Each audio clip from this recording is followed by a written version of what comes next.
For today's episode, sobrang napakasarap talaga ng ganitong klaseng street food, lalong-lalo na yung isaw na tinuog mo sa stick. At hindi ko na kailangan bumili sa labas dahil gagawa na lang tayo dito sa backyard. At syempre, gagawan pa natin ito ng napakasarap at napakasolid na sausawan. Kaya tara, simulan na natin to mga kasolid. Bale, bumili nga pala ako ng nasa 2 kilong isaw ng manok sa pagpa-public market. At syempre, lilinisin muna natin ang mga to para hindi natin makain yung mga dumi. At hindi ko na ipapakita ang buong proseso ng paglinis dito, baka naman kasi mainip kayo. At fast forward tayo mga kasolid, pagkalipas ng kalahating oras, huhugasan ko lang ito ng paulit-ulit hanggang sa luminaw ang tubig para siguradong malinis. Maraming salamat nga para sa inyo dahil palagi nyo sineshare ang mga video ko. At after ko naman silang mahugasan mga kasolid, nilipat ko na dito sa naready kong kawali. At sinangkapan ko lang ito ng bawang, sibuyas, luya, pamintang buo, daw ng laurel at asin. At bubuhusan ko na rin ito ng tubig dahil papakuluan pa natin to sa loob na 5 minuto.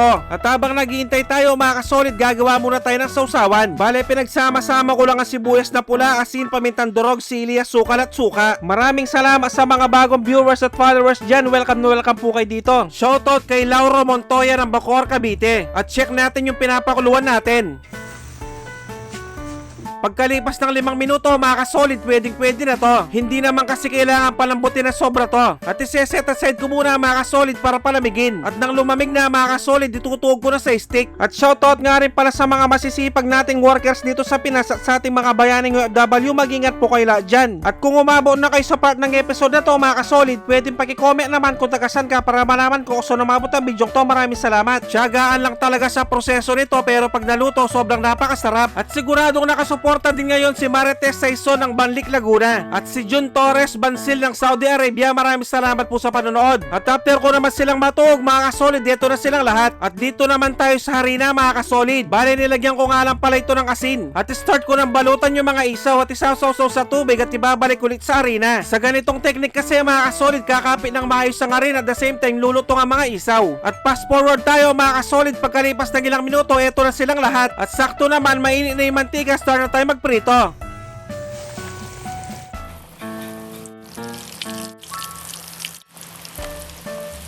At nagpapa-shoutout nga rin pala si Angel Angie na San Mateo, Rizal. Pagkalipas lamang ng ilang minutong pagpiprito mga kasolid, luto na yung mga isaw natin. At hindi ko na pinakita sa inyo ang pagpiprito sa lahat. At dahil luto na ang aking napakasarap at napakasolid na crispy isaw na nasa stick, magpiplating na tayo. At pag-i-rate naman 1 to 10 ang recipe natin ngayon mga kasolid, maraming salamat. At syempre, dito na tayo sa pinaka-exciting part, ang tikiman time, yun no? Kamukhang kamukha talaga ng nabibili sa daan. Kain po tayo mga kasolid.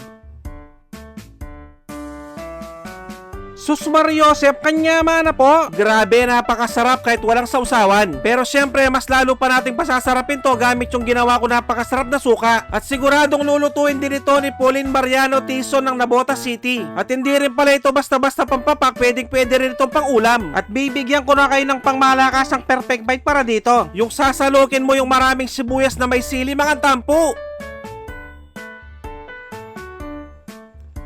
Taksya po, nakakalasa ng kalasa. At kung tiyempong hating gabi nyo naman napanood to mga kasolid, mag-automatic pansit kanto na lang kayo mga bossing. Dapat yung spicy ha. At pag ganito talagang kinakain ko mga kasolid, hindi ko talaga mapigilang sumubo. At siguradong manguubos na naman ng isang kalderong kanin lamig to kung sakali. Maraming salamat sa mga walang sawang sumusuporta at sumusubaybay sa aking mga video. At sa mga walang sawang nagsishare, maraming salamat, napakasolid nyo. Sobrang na-appreciate namin kayo lahat. Magkita-kita ulit tayo next episode. Maraming salamat sa panonood. Mag-ingat ang lahat, basta Kapampangan, manyaman!